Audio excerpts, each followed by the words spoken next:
What's up YouTube, Beans for Life 2 here, and right now I'm going to be doing a review of the Shangen or Shane N, whatever you want to call it, type F2 Rubik's Cube, or type F2 Cube.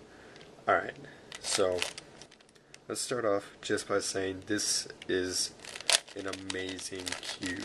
Like, I would be going faster with this, but when I film like this with my camera, my arms have to go all weird and stuff, and it's hard because I knock over the camera and stuff. It's weak sauce.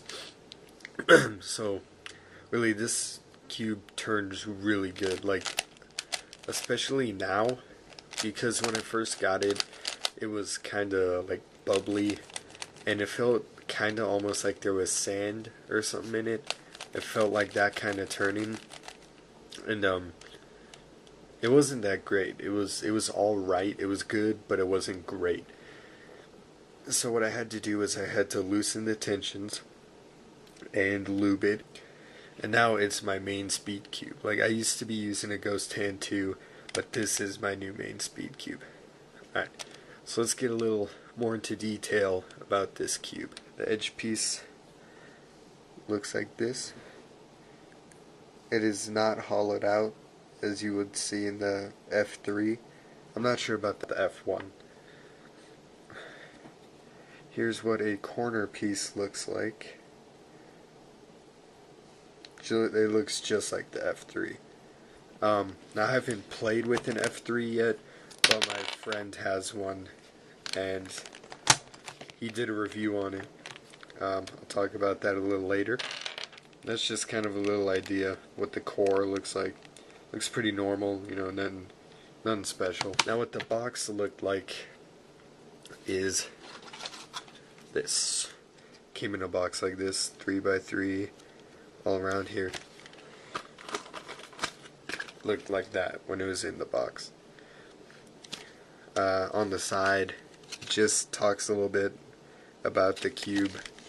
On this side, I think it's the exact same thing, but in Japanese or Chinese or whatever. And then on the back there's a little hologram, whatever. It says Shangen right there. Then you put it up and that's the creator. I don't know, it's a pretty cool box. I think it was worth showing. Now, corner cutting. It can cut line to line like that. There we go. So yeah, you match the lines and maybe a little less than line to line. There we go, like just barely less than line to line. So it's got really good corner cutting. Speed wise, it's a little iffy at first, but once you loosen the tensions, it's great. And once you lube it, it's even better. So yeah, this cube it's pretty perfect, except for one major flaw that I forgot to say in my cube comparison video. The biggest flop of this cube is not the piece popping, but the cap popping. And I don't just mean center caps. This thing has a cap on the centers, the edges, the corners. Everything is capped. And you might be thinking, well, that's alright, you know, pieces are hollow, it doesn't matter. But one of the bad things about the F2, what it's really notorious for, is that when you're solving, the caps will just pop out randomly in mid-solve, whether it be center, edge, or corner, which is very true. And then what I did was I glued all the caps in. I took some super glue, I glued all the caps back on, and there's a little trick that some people like to use for the center caps. It's called the paper trick or something. That's where you cut out a little piece of paper, you take off the center cap, put the piece of paper in and close it, and supposedly it stops the popping from happening. Now, I don't know if that works because I don't have to do it. Like, the center caps are just fine for me, except the only problem right now is that I cannot get them out. Yeah, that's I don't really need to. Like, I don't plan on loosening the tensions or anything, but the caps won't come off. I don't know why. I didn't glue the center caps or anything. But yeah, so the cube is perfect except for the caps, which is not a big deal. Like honestly, it's very manageable as long as you have like paper or glue, preferably both. So other than that, I think you should really get this cube. It's really good. It's fast. I can't really say what it's like for the F1 or the F3, but for F2 wise, get it. It's worth it. It's really good. I think it's the best cube out there as far as I know out of what I've played with. Alright guys, so that is pretty much the end of my Type F2 review, Schengen or Shenan, however you want to say it.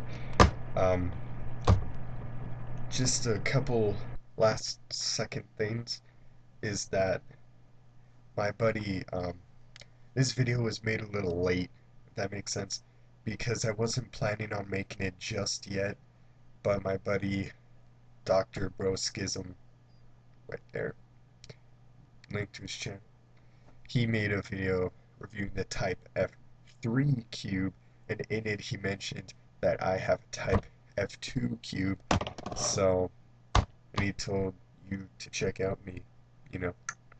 So I thought I didn't want to disappoint anyone who's like, oh, awesome F3 review, maybe I'll check out the F2, and then they go to my channel, they're like, what the fuck, there's no F2 review, I'm not watching either of these guys ever again. No, I won't let that happen.